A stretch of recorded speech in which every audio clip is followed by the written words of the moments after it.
नाज़रीन अवामी न्यूज़ में ख़बरनि जो सिलसिलो हलंदड़ आहे। खिपरो मां खे ख़बर ॾींदा हलूं त खिपरो जो पीपी अॻवान ऐं खुरासानी जमायत जे रुहानी पेशवा सईद अब्दुल्ला शाह खुरासानी जे पुट सईद रियाज़ शाह खुरासानी खे सीएम सिंध जो सलाहकार थियण बैदि अॼु खिपरो पहुतो त पीपी ऐं खुरासानी जमायत जे हज़ारे कारकुन मीरपुर ख़ास टोल प्लाज़ा वटि पीपी सांगड़ जे सदर अली हसन हिंगोर जो, पीपी खिपरो जे सदर हाजी अम्माला मरी, पीपी खिपरो जनरल सेक्रेटरी उमर गुल हिंगोर जो, हाजी मोहम्मद हाशिम मरी, पीपी अॻवान रईस तारिक मरी, एमपी पीपल्स पार्टी सईद जुल्फकार शाह, पीपी अॻवान सरफराज राजड़, सईद रियाज़ शाह खुरासानी जो शानदार इस्तक़बाल कयो। सूबाई सलाहकार सईद रियाज़ शाह खुरासानी हज़ारे माण्हुनि सां गॾिजी दरगाह लश्कर शाह ते चादर चाढ़े हाज़ुरी भरी। सईद रियाज़ शाह रैली सूरत में खिपरो पहुतो। रस्ते में ॿारहों में लाड़कान शाह, सामारियो शाह, मुजाहिद वाटर, खिपरो वार चौक ते हज़ारे माण्हुनि गुलनि जी वर्खा करे दौल शरननि सां शानदार इस्तक़बाल कयो। उन मौके ते रैली खे ख़िताब कंदे सूबाई सलाहकार सईद रियाज़ शाह चयो त आउं पीपी जो हिकु अदना कारकुन आहियां। मूं जहिड़े हिकु कारकुन ते पीपी जी क़यादत चेयरमैन बिलावल भुट्टो, को चेयरमैन आसिफ ज़रदारी, फेराल टालपुर समेत ॿी क़यादत हिकु भेरो ॿीहर मूं ते एतमाद करे सलाहकार मुक़ररु कयो आहे। मूं अॻु में बि अवाम जी ख़िदमत कई आहे, हाणे बि ख़िदमत कंदुसि। हिन चयो त कारकुन पार्टी जो सरमायो आहिनि जिन सां मूंखे इश्क़ आहे, इन्हनि सां सदाईं राब्ते में हूंदो आहियां। हिन चयो त नज़रियाती कारकुननि खां सवाइ पार्टी कुझु बि न आहे। हिन चयो त खिपरो जी क़यादत अॼु मूंसां गॾु आहे। इमरान हुकूमत अवाम खे महांगाई खां सवाइ कुझु न आहे ॾिनो। इमरान हुकूमत ख़िलाफ़ जॾहिं बि चेयरमैन बिलावल भुट्टो तहरीक हलाई असां अवल दस्ते वारो किरदारु अदा कंदासीं। हिन चयो त पीपी खे अमृत ख़त्म न करे सघी इमरान छा ख़त्म कंदो। इमरान सिलेक्ट वज़ीर आज़म आहे। रैली खे पीपी अॻवान सरफराज राजड़, अली हसन हिंगोर जो, उमर गुल हिंगोर जो, हाजी अम्माला मरी, तारिक मरी, मोहम्मद हाशिम मरी ॿिनि ख़िताब कयो। रैली खिपरो मां थी भिटपाटी खां थींदी खाई पहुची ख़त्म थी वई।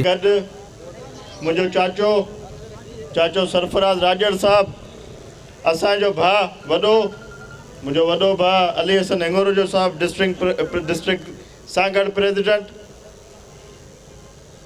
मुंहिंजो भाउ तारिक मरी साहब, हाजी हाशिम मरी साहब, नादिर मरी साहब, हिते असां सां आयल असांजा दोस्त, असांजो तालको प्रेसिडेंट अमाला मरी साहब, असां सां सुबुह खां गॾु हो जनरल सेक्रेटरी असांजो उमर गुल हिंगोर जो साहब, ऐं हिते जो जेको सो कल्ह मूंसां माज़रत कई इम्तियाज़ दर साहब, उन्हनि जो मां थोरा चीफ मिनिस्टर साईं मुराद अली शाह साहब जो, ऐं जेके बि असांजा MP MNAs आहिनि ऐं जेके रिकमेंडेशन कंदा आहिनि उन्हनि सभिनी जो थोराइतो आहियां।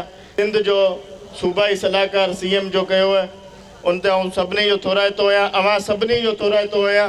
तव्हांजी दुआऊं आहिनि जंहिंजे करे वरी मूंखे ही मौक़ो मिलियो। इंशाअल्लाह अवां जी सभु उमेदुनि ते आउं पूरो लहंदुसि, ऐं जेके बि मसइला हूंदा अॻे बि असां कोशिशूं कयूं, हींअर बि वधि मां वधि अवां जे लाइ कोशिशूं कंदासीं, तव्हांजी नौकरियुनि जे लाइ, कमकारनि जे लाइ। मूंखे ख़बर आहे त असांजो मीरपुर खां सांगड़ में खिपरे में माण्हुनि खे इलाही ज़रूरत आहे जॉब्स जी, नौकरियुनि जी। ऐं CM साहब खे भरपूर दिलि सां, सचे दिलि सां अवां जे लाइ अर्ज़ु कंदुसि त असांजे तालके जे लाइ नौकरियूं ॾियनि। वधीक ख़बरनि ऐं तफ़सील लाइ विज़िट कयो अवामी news Facebook page, YouTube page ऐं अवामी न्यूज़ वेबसाइट।